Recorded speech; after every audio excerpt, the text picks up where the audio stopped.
Soy Nujavi Ramírez y te doy la bienvenida a El Arte de Existir, el podcast de Jorge Sentner.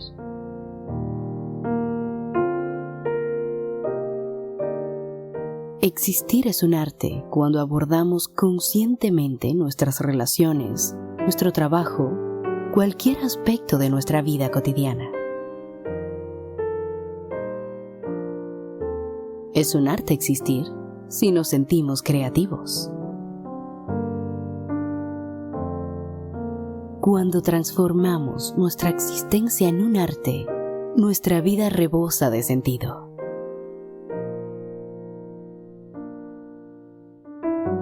Bienvenida, bienvenido a El Arte de Existir, el podcast de Jorge Sentner.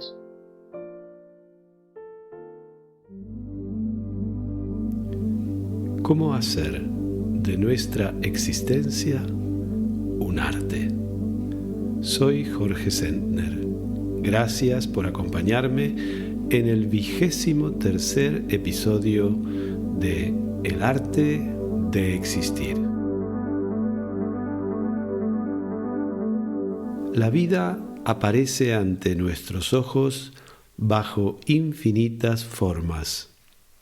Siempre se expresa, sin embargo, en los dos momentos de un movimiento: contracción y dilatación, inspiración y exhalación, luz y sombra, flor y espina. De las infinitas formas que adopta la vida, solemos preferir las que nos resultan más agradables. Preferimos la flor, nos apegamos a ella y rechazamos la espina. Elegimos lo luminoso y colorido, ignoramos o evitamos lo oscuro. Tal suele ser el tipo de relación que establecemos con las formas en que se manifiesta la vida, ante nosotros y también en nosotros, en la vida que nosotros mismos encarnamos. La vida, sin embargo, es insistente. Lo que no nos gusta, lo que nos resulta incómodo o embarazoso, lo que preferiríamos que no existiera, está ahí, existe y necesita de nuestra atención, nuestro reconocimiento y nuestra aceptación, igual que la flor. La espina, lo que nos molesta, lo que tememos, lo que deseamos evitar, es tal vez un rasgo de nuestro propio carácter o del carácter de la persona con quien compartimos nuestra vida. Tal vez se trata de una situación conflictiva o de un deber que pide ser cumplido. Tal vez es una injusticia, una enfermedad, una emoción, un pensamiento o cualquier otra cosa cuyo contacto nos vuelve vulnerables. Sea lo que sea, habitualmente lo consideramos un problema, una dificultad, y no una puerta que, si nos permitiéramos abrir para mirar en esa dirección con los ojos del corazón, nos llevaría a descubrir nuevos paisajes en nosotros mismos, un espacio más dilatado, una conciencia diferente. En las fechas navideñas que estamos viviendo, existe la costumbre de hacer regalos. Por ello, en este último episodio de la primera temporada del podcast, quiero dejarte también un pequeño presente, un breve ejercicio de atención. Para ello, busca una llave cualquiera, una de esas que ya no usas, por ejemplo. Llévala contigo durante el día, en tu casa, en el trabajo, en los momentos de ocio que compartes con amigos. Esa llave habrá de servirte de faro, de guía, de maestro. Deja que cuando la espina, lo desagradable, aparezca en tu camino, la llave te recuerde que bajo esa forma, la vida en ese instante te está ofreciendo una puerta. Detén tu marcha, respira, préstale atención, ábrele tu corazón, mírala a los ojos, establece una relación de intimidad con eso que evidentemente no es una flor. Muchas gracias por acompañarme en el 23º episodio de El arte de existir.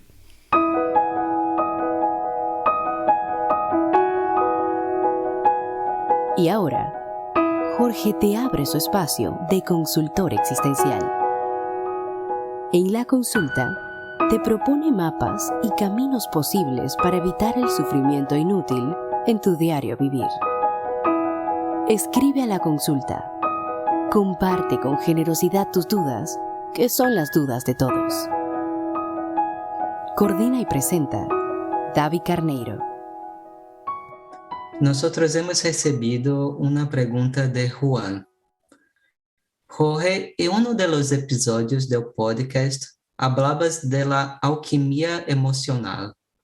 Decías que nuestro cuerpo tiene la capacidad de realizar un proceso alquímico, que de la materia basta y grosera que nos propician las emociones, como la energía de la rabia, del miedo, de la tristeza, de la alegría, podemos extrair el oro del conocimiento y de la luz de la conciencia. Y enseguida Juan pregunta, Jorge, ¿por qué me cuesta tanto esta práctica si la compreendo perfectamente y si entiendo el proceso? Y en el momento de discutir o de sostener una postura determinada, no puedo salir de mi razón. Soy capaz de volver flexible, sigo en mi verdad, en mi razón, y así llego ao enfado.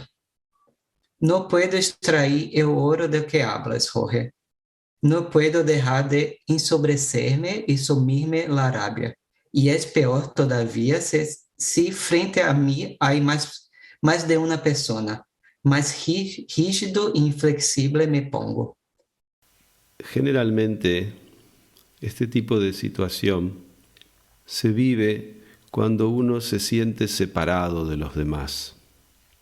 Él cree que está defendiendo su razón, pero en realidad está defendiendo un yo, una identidad falsa que solo existe en su mente, que ha construido históricamente y con la cual nadie se puede relacionar. Él siente el peligro del contacto con el otro y entonces, ante el peligro de confundirse con el otro, se reasegura de su individualidad defendiendo su razón. Y naturalmente, si le llevan la contraria, él se enfada, se retrae más. Juan dice en su pregunta que él entiende lo del proceso alquímico. Pero claro, no estamos hablando aquí de una problemática cognitiva o intelectual. Sin duda él puede comprenderlo. Lo que le resulta difícil es vivirlo, experimentarlo. No porque él no tenga la capacidad de razonar y de reflexionar e incluso hasta de aceptar que tal vez el otro puede tener algo de razón en una charla, en una discusión. Justamente lo que tiene que comprender Juan es que esta rigidez, Es una rigidez de quien se defiende, de quien tiene miedo. Pero para ello necesita dejarse sentir y justamente se acoge a la razón para evitar el proceso emocional. Fíjate, David, que toda su pregunta viene de un comentario sobre el proceso alquímico que nuestro cuerpo puede hacer y necesita hacer con la energía de las emociones. Y lo que Juan nos está comentando habla a las claras su dificultad para permitir que su cuerpo físico haga ese proceso, lo elabore, lo procese, lo transmuta el cuerpo. Y él se defiende de ello cogiéndose a un razonamiento, a la idea de que tiene razón. Hay una frase célebre que no sé quién la dijo, que le preguntaba a otra persona: ¿tú qué eliges? ¿Tener razón o ser feliz? Es un poco lo que se le podría preguntar a Juan. Tiene que elegir o quedarse con la razón, es decir, quedarse en su defensa, quedarse en su miedo, o ser feliz, que sería una manera de decir vivir la vida más en profundidad y permitir que su cuerpo procese, digiera, integre las energías de las emociones. ¿Qué es lo que yo podría sugerirle una vez descrito el asunto? Yo le sugeriría que, visto que parte de un gran miedo a la experiencia emocional, esto es muy común, y es tan común, David, que lo podemos observar en nosotros mismos cada vez que estamos en la reactividad. Es decir, cada vez que nosotros reaccionamos ante algo que nos sucede, ante algo que otra persona hace o alguna persona dice, la actitud reactiva es siempre justamente una actitud de defensa para impedir que la energía de la emoción viva su proceso en nuestro cuerpo. Es como que saltamos sobre el otro, tratando de que el otro no diga lo que dijo, no piense como piense, no me mire como me ha mirado, para que yo no tenga que vivir ese proceso de digestión de la emoción. Hay una relación directa entre este miedo a vivir la emoción y la actitud reactiva. Con un poco de honestidad, cualquiera de nosotros puede sorprenderse a lo largo del día muchísimas veces teniendo estas actitudes reactivas. Ante la posibilidad de sentir algo que nos va a resultar aparentemente desagradable, acusamos al otro. Actuamos sobre el otro en lugar de ir hacia nuestro interior para dirigir con nuestra atención la energía de la emoción. Nuestra atención dirige la energía. Cuando nosotros reaccionamos contra el otro, Juan lo explica muy bien allí en su pregunta, él está dirigiendo con su atención la energía hacia el otro. Y el proceso alquímico que él quisiera hacer solo podría hacerse si él dirigiera con su atención la energía hacia el interior. Concretamente sería, imagina que tú dices algo que a mí me ofende, no me gusta, me hace sentir mal. El proceso sería, ¿en qué lugar del cuerpo estoy sintiendo yo lo que David me ha dicho. Porque si nosotros nos tomamos el ejercicio, la práctica de observar dónde estamos viviendo la emoción, en qué lugar del cuerpo estamos viviendo la experiencia, porque esta charla que estamos teniendo es una experiencia física para nosotros, no es una cosa abstracta.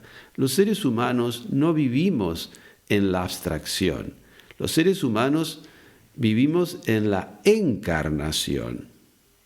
Es en el cuerpo donde todo está sucediendo. Si es en el cuerpo, yo tengo la posibilidad de dirigir mi atención y de ir a detectar la sensación corporal con que se manifiesta en mí esta experiencia. Con la práctica nos volvemos muy duchos en esto, muy sabios. Podemos empezar a reconocer distintos planos de sensación y saber si hay algo que me afecta en la boca del estómago, o hay algo que me afecta en la espalda, o hay algo que me afecta en el rostro, y poder empezar a relacionarme con esa sensación corporal. ¿Qué es lo que necesita el cuerpo para hacer este proceso alquímico? Pues necesita una atención amorosa, es decir, una atención que no juzgue, una atención que no opine, una atención que no critique. Es exactamente el proceso de la meditación. Traer la atención al cuerpo, vivir la experiencia en tiempo presente. ¿Qué ocurre cuando nosotros no hacemos este proceso de observación, de contemplación y de digestión? Que en lugar de vivir en presente, trayendo la atención al cuerpo, que es lo que nos permite vivir en presente, nosotros reaccionamos contra el otro, es decir, nos evadimos del presente y esperamos una acción del otro que calme mi emoción, que rectifique en su opinión, que rectifique en su actuación, que rectifique en su pensamiento. El problema es que cuando nosotros nos evadimos del presente, no tenemos otra alternativa que irnos al tiempo cronológico, que irnos a la historia personal. Y la historia personal es la que estructura nuestro yo psicológico, es decir, la que se ha estructurado como falsa identidad a lo largo del tiempo. Y es en ese yo psicológico donde están nuestros traumatismos infantiles. Por lo tanto, cuando Juan está en una charla con amigos, suponte, y están discutiendo de cualquier tema, y él defiende su opinión, él cree que está defendiendo su opinión acerca de un tema que se está tratando. No, él lo que está es defendiendo su existencia en el mundo, porque ha identificado su ser a su opinión y a su razón. Entonces es lógico que no pueda matizar su postura, porque es de una angustia existencial profunda lo que le está ocurriendo. Aparentemente pueden estar hablando de un tema más o menos banal, pero su experiencia no es banal, es una experiencia de un dolor existencial profundo. Si no le dan la razón, él siente que no tiene derecho a existir, no tiene asidero existencial. Y entonces, por eso, se desespera tanto, y por eso su frustración, y por eso su cólera, que aparentemente no es proporcional al tema que se está discutiendo. Y hay un elemento añadido, fíjate, que Juan dice en su pregunta que cuanto más personas hay delante, peor se siente en estos casos y peor reacciona. ¿Por qué? Porque lo que se está jugando él es su sentido de pertenencia. Los seres humanos tenemos dos necesidades básicas. Tenemos la necesidad de ser nosotros mismos, se llama la necesidad de individuación, y al mismo tiempo y con la misma intensidad tenemos una necesidad de pertenencia. Lógicamente, cuanto más grande el grupo, si rechazan su opinión o no lo aceptan en su opinión, él siente que él corre el riesgo de no tener pertenencia, de ser abandonado por su familia, de ser abandonado por la humanidad, de algún modo. Entonces, ya ves que la angustia que está experimentando sí que es proporcional a su reacción. ¿Por qué? Porque el tipo se está jugando el ser o no ser en el mundo. Entonces, hay un miedo profundo a caerse en el abismo de la existencia. No es tanto el problema de la rabia. La rabia es como él termina juntando energía para pelear por su sobrevivencia existencial. Y seguramente luego se queda agotado y contándose lo injusto que es el mundo, muy triste también, no lo explica allí, pero estoy seguro que en esos casos, y si sigue apostando a salvarse de algún modo a través de tener razón, pues seguirá realimentando constantemente esta misma dinámica. ¿Qué es lo que yo le sugiero? En estos casos, evidentemente, ya vemos, es una problemática en las relaciones, en la relación con el mundo. La manera más eficaz de tener un trabajo con esto es a través de establecer una relación de seguridad con alguien, que es la relación psicoterapéutica. Es una relación con otra persona que representa a la humanidad y que te va a propiciar un espacio de seguridad en donde poco a poco, en este caso Juan, pueda empezar a experimentar sus emociones y dándose cuenta de que no hay ningún peligro, de que está preparado para procesar, vivir, llevar la atención a lo que siente en el contacto con la otra persona.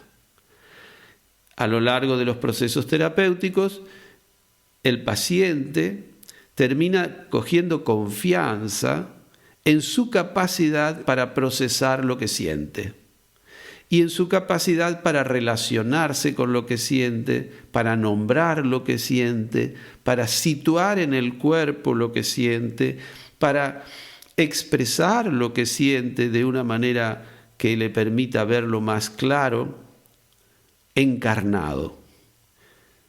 Otra manera complementaria a la psicoterapia es, como habíamos dicho antes, la meditación.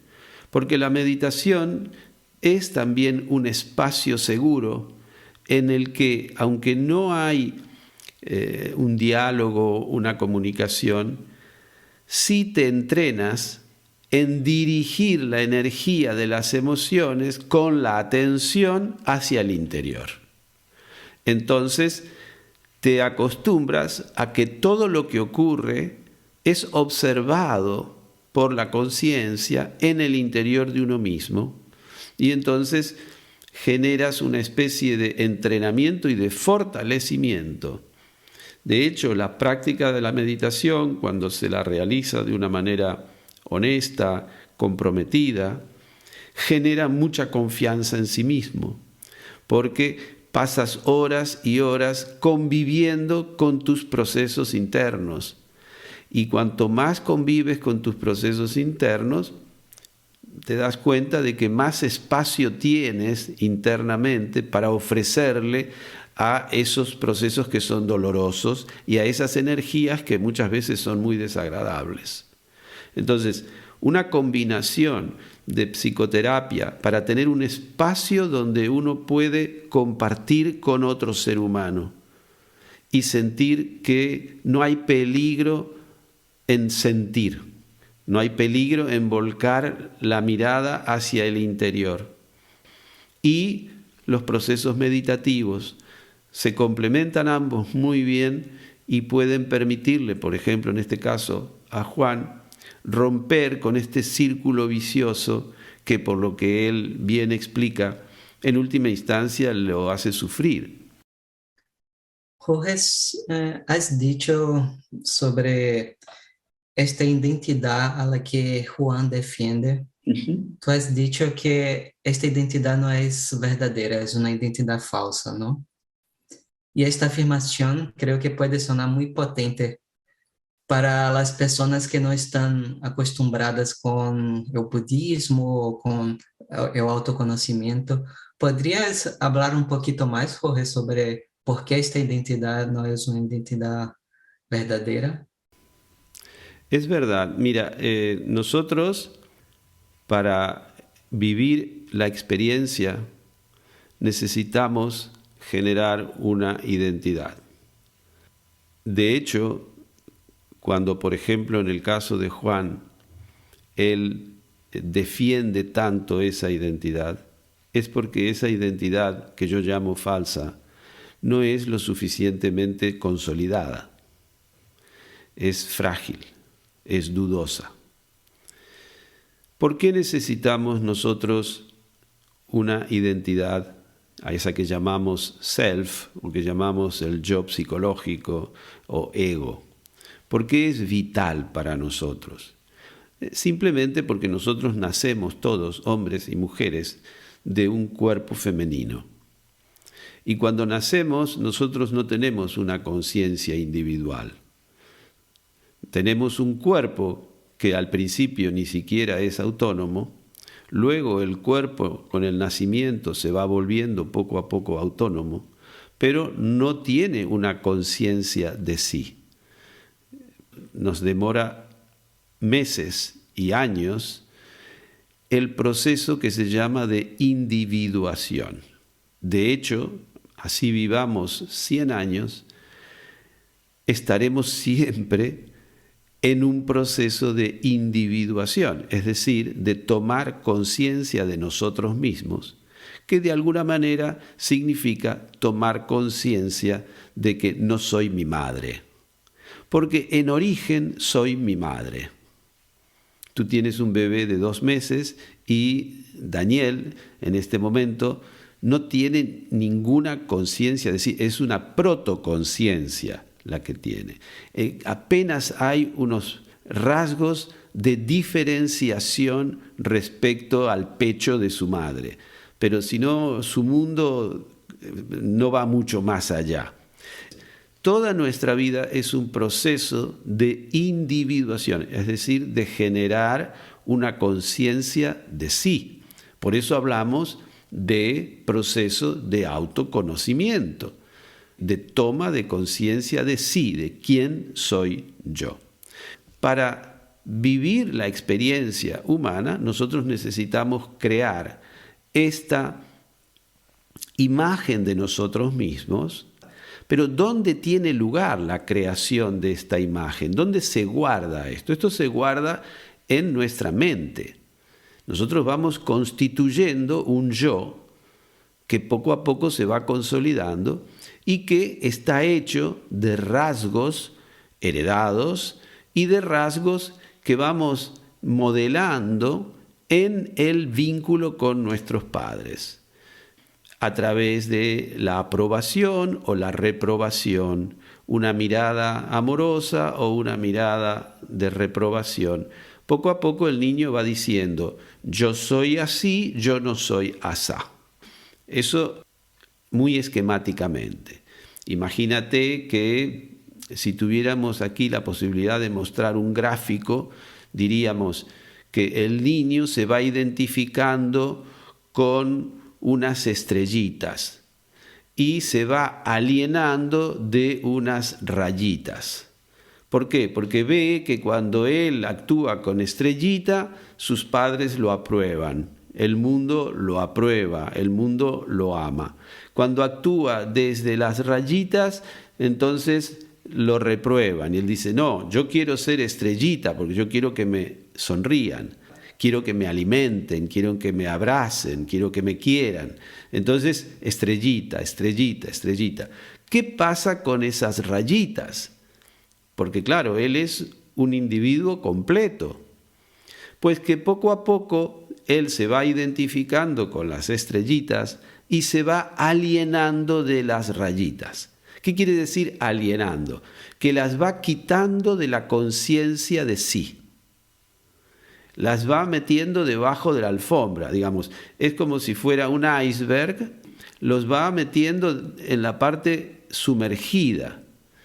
Y lo que queda a la vista es aquello que él cree que le puede ser más performante en su negociación afectiva con el mundo. Se identifica así.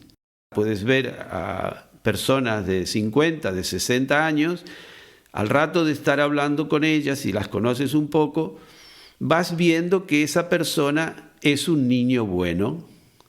Y es sistemáticamente un niño bueno. Él no se da cuenta, él actúa, pero en todo caso es un niño bueno. Porque aprendió a ser un niño bueno, porque siendo un niño bueno, él sobrevivió, digamos. Pero ¿dónde está la parte del niño malo? Bueno, está en su inconsciente.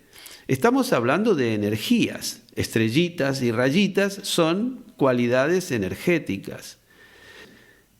Un proceso de autoconocimiento no es más que ir sacando de la obscuridad, de lo que Jung llamó la sombra, aquellas cosas de las cuales yo me he alienado.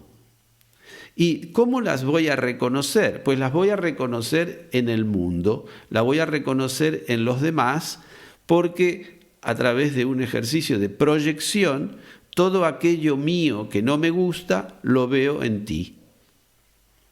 Ese sería esa falsa identidad. Ese niño bueno es la falsa identidad. Claro, digo falsa porque ese individuo es mucho más que un niño bueno. Y no nos conviene ir por el mundo creyéndonos un niño bueno, porque hay veces en la que la vida nos pide que no seamos niños buenos. ¿Por qué? Porque nos pisan los pies, porque nos hacen bullying y porque tal vez necesitamos una fuerza para conseguir un trabajo, para salir adelante de un accidente, para salir adelante de algún problema social. Necesito una fuerza de la que me he alienado. Porque no hay energías buenas y energías malas.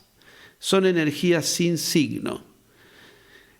¿Existe esa identidad? Sí, existe, pero no nos permite conectarnos con nuestra plena potencialidad. Es decir, que vamos por la vida al 30, al 40, al 50% de nuestras posibilidades. Y, lógicamente, si nosotros vamos tan empobrecidos energéticamente, luego no tenemos la capacidad de satisfacer todas nuestras necesidades. Y ahí es donde empezamos a manipular a los demás para que compensen nuestras carencias. Esencialmente para que compensen una carencia, que es la carencia de amor.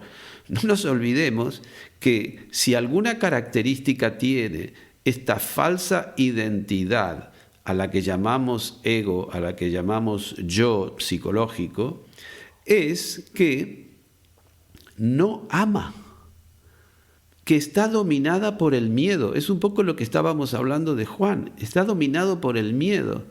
Este es el origen de la falta de autoestima. No puedo sentir autoestima si yo no me conozco en mi integridad, si no me reconozco como ser completo. porque es ese ser completo quien es amor. El ego busca la realización, es decir, busca el amor, busca la aprobación, busca la completud, busca la felicidad. ¿La alcanzará alguna vez? Jamás. Jamás se realizará. En ese sentido, le damos el nombre de falsa identidad o yo psicológico. Muy útil, sí. ¿Por qué? Porque reside en nuestra mente y tiene una existencia histórica. Es decir, ha nacido, se desarrolla y va a morir. Sabernos exclusivamente esta instancia que va nacido, que se desarrolla y que va a morir y que jamás alcanzará su realización, nos produce una angustia tremenda. Justamente es por lo que buscamos compensaciones a esta serie de carencias. Y las buscamos a través del poder, las buscamos a través de lo que se llama el éxito, las buscamos a través del dinero, del saber, del tener razón. Hay distintas maneras de buscar compensar esta carencia intrínseca del yo psicológico. Si nosotros realizamos un proceso de introspección y de autoconocimiento, vamos a tener la posibilidad de realizar lo que en el budismo se llama nuestra auténtica naturaleza. Y nuestra auténtica naturaleza no es algo que se pueda explicar, sino que podemos experimentar, vivenciar como un sentimiento de, primero, no separatividad respecto a todo lo demás, que es con lo que empecé hablando de Juan. Él solo se reconoce en su yo psicológico y por lo tanto solo se reconoce en lo separado. Y claro, lo separado quiere unirse porque buscamos la unidad. Él lo que consigue, en este caso enfadándose, es lo contrario, se separa y se repliega sobre sí mismo. No sé si esto termina de redondear un poco de qué hablo cuando digo, por un lado, un yo imaginario necesario. ¿Por qué es necesario? Porque vive en el tiempo y nosotros nuestra experiencia humana la experimentamos, la hacemos en el plano temporal. Pero no es lo mismo hablar de nuestra experiencia que hablar de quién somos. Y esa es la clave del asunto. Estamos constantemente identificándonos con nuestra experiencia y no somos nuestra experiencia. Hasta que no realicemos esto, buscaremos la realización en la experiencia y ya puedes sumar experiencias que no conseguirás ese sentimiento de plena realización. En algún momento, si tenemos suerte, podremos trascender este plano de la dualidad y que nuestra conciencia se dilate para poder captar en nuestro cuerpo, porque es una experiencia física, ¿no es cierto?, que se llama iluminación, se llama samadhi, se llama nirvana, se llama de muchas maneras, esta realización de nuestra auténtica naturaleza. Tenemos que vivir en esos distintos planos.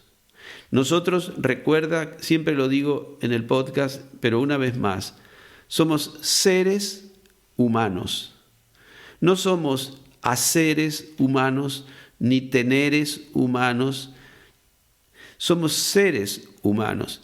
No podemos vivir con la conciencia de simplemente humanos, porque nuestro humano conoce la finitud, conoce la soledad, conoce la imperfección y conoce la responsabilidad. Son todas limitaciones existenciales de las que hemos hablado mucho en el podcast.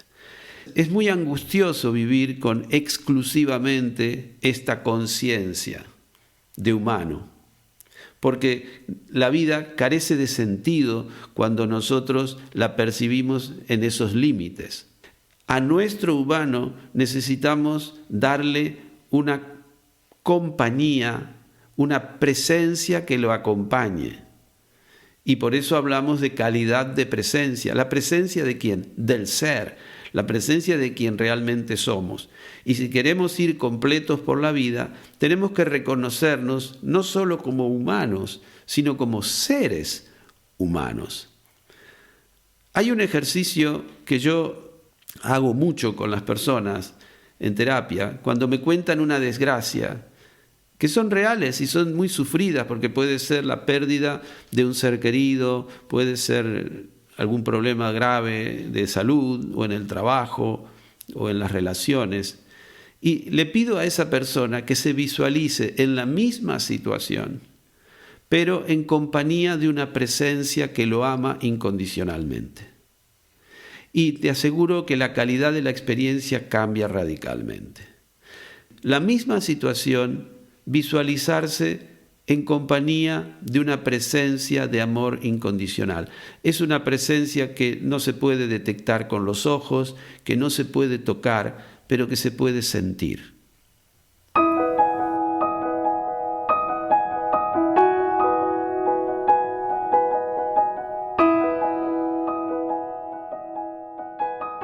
Jorge nos ha escrito Nicolás. Y Nicolás nos dice que me despierto cada mañana con una sensación que yo llamo la ola.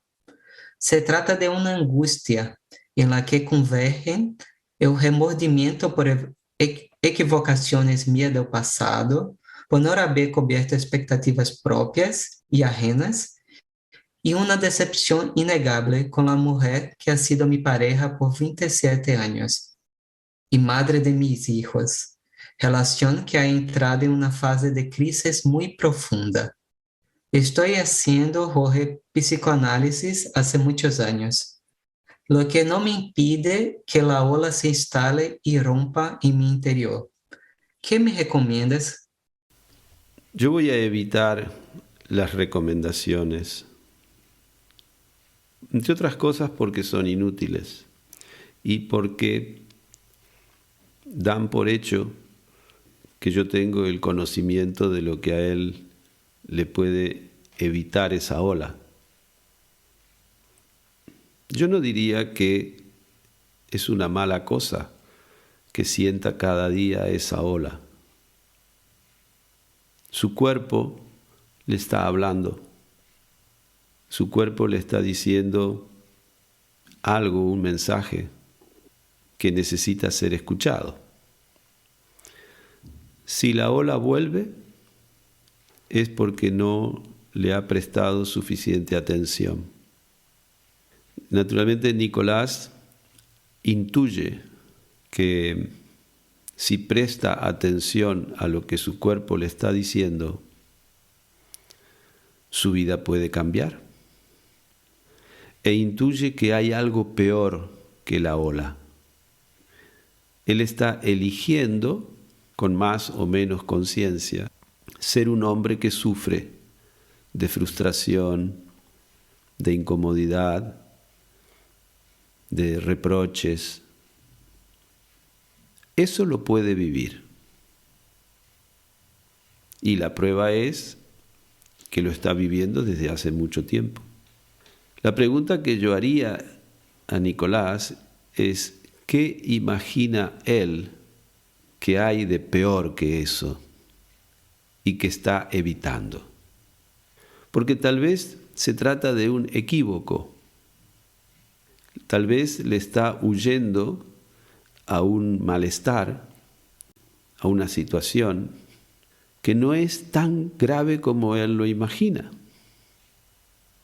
Según él escribe su pregunta, se pone en el lugar de quien está incómodo en esa situación. Yo no lo leo así. Yo creo que está cómodo en esa situación. Es su situación de confort, como se suele decir. Y por ello, hace años que la cultiva, que la mantiene, que la regenera. Es la otra opción, la que no menciona, la que le da más miedo.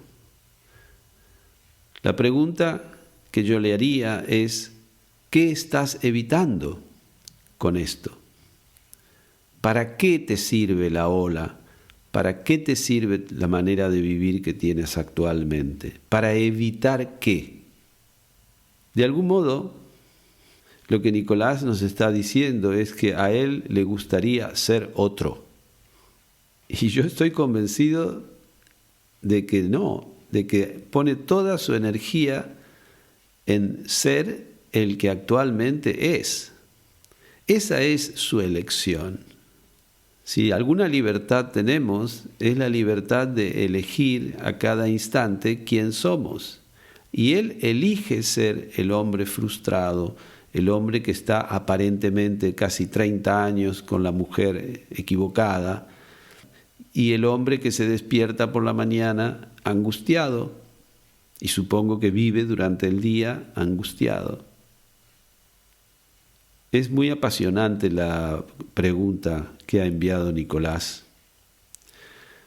Yo le daría un poco la vuelta. ¿Qué está evitando? ¿Para qué está eligiendo vivir tal como él vive y ser el que es?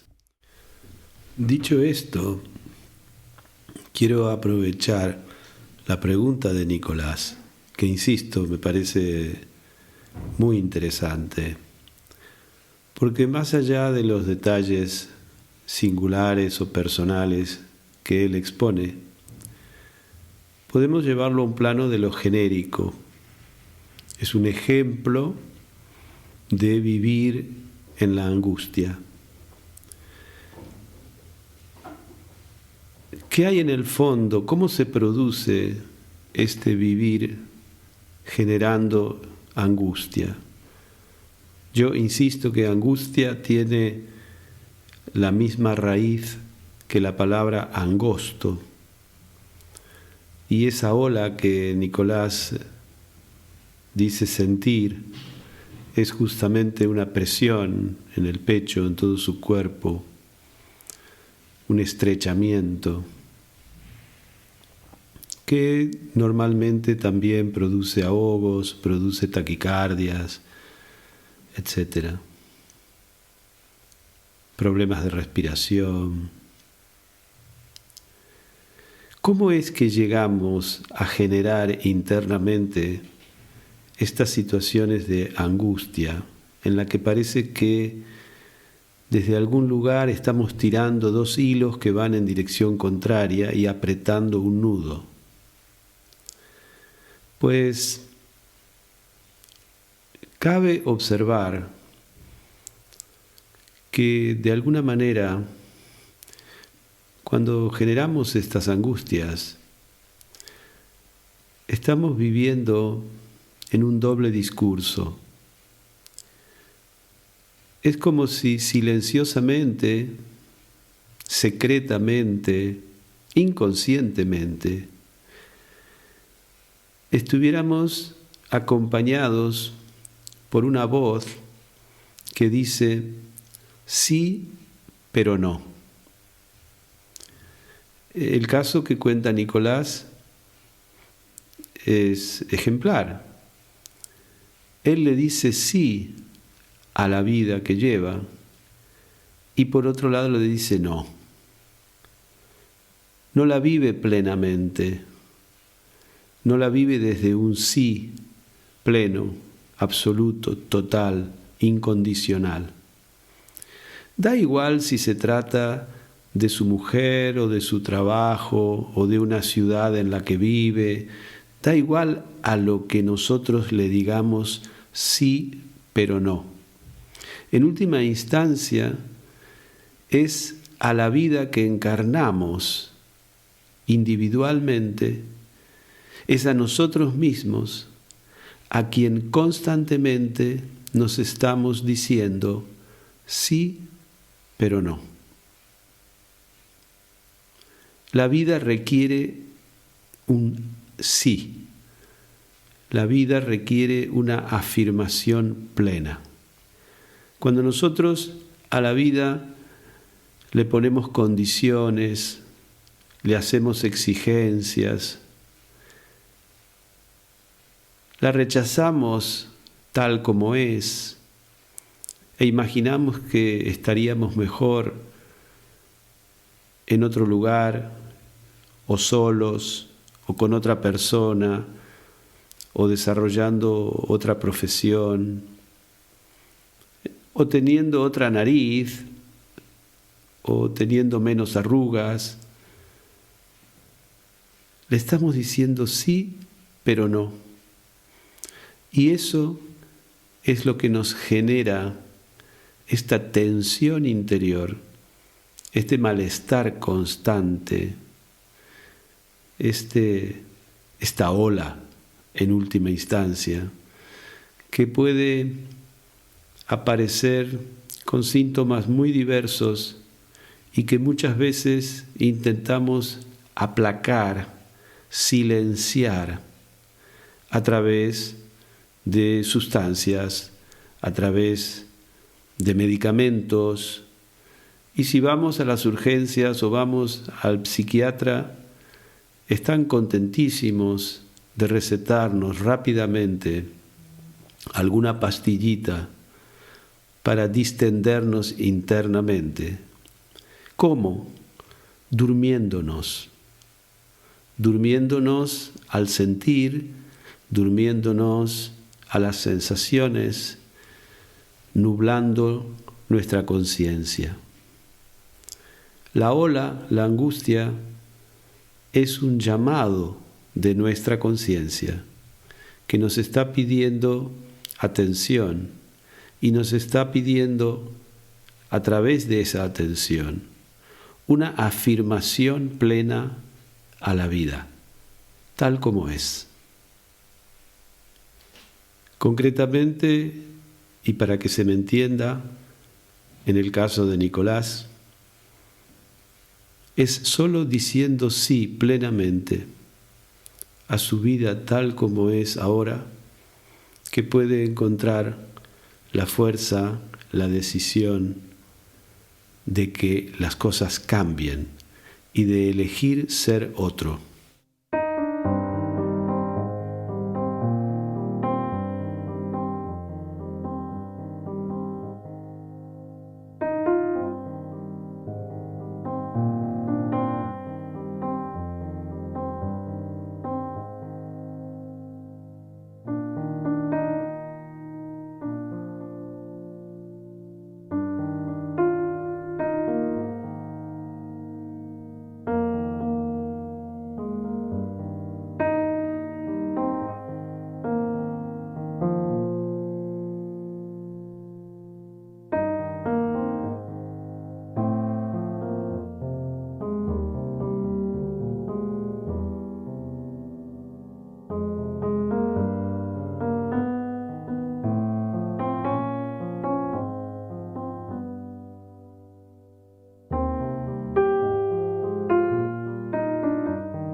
Muchas gracias por escuchar este podcast.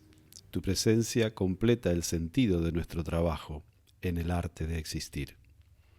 Un nuevo episodio estará a tu disposición en 15 días. Si lo deseas, tienes la posibilidad de suscribirte a través de Spotify, Apple Podcast o la plataforma de tu preferencia. Te recuerdo que puedes hacernos llegar tus preguntas para la consulta o la sugerencia de temas que consideres de interés al correo electrónico jorgesentner@elartedeexistir.com. Para mantenerte al día de las actividades que propongo, talleres de grupo, retiros de meditación, charlas, publicaciones, etc., no dudes en suscribirte a nuestra newsletter o seguir las redes sociales que figuran en la descripción de este episodio. Hasta muy pronto. Soy Jorge Sendner. Ojalá que este podcast sea una fuente de inspiración en tu propósito de hacer de tu vida un arte, el arte de existir. El arte de existir. Mesa de redacción, Davi Carneiro. Música y edición de sonido, Antonio Mazzei. Imágenes y grafismo, Mariona Cabaza y Laura Creschel. Redes sociales, Laura Creschel y Martín Setner. Producción y coordinación general, Bruno Gargiulo. Locución, quien les habla, Nujavi Ramírez. Dirección y presentación, Jorge Sendner.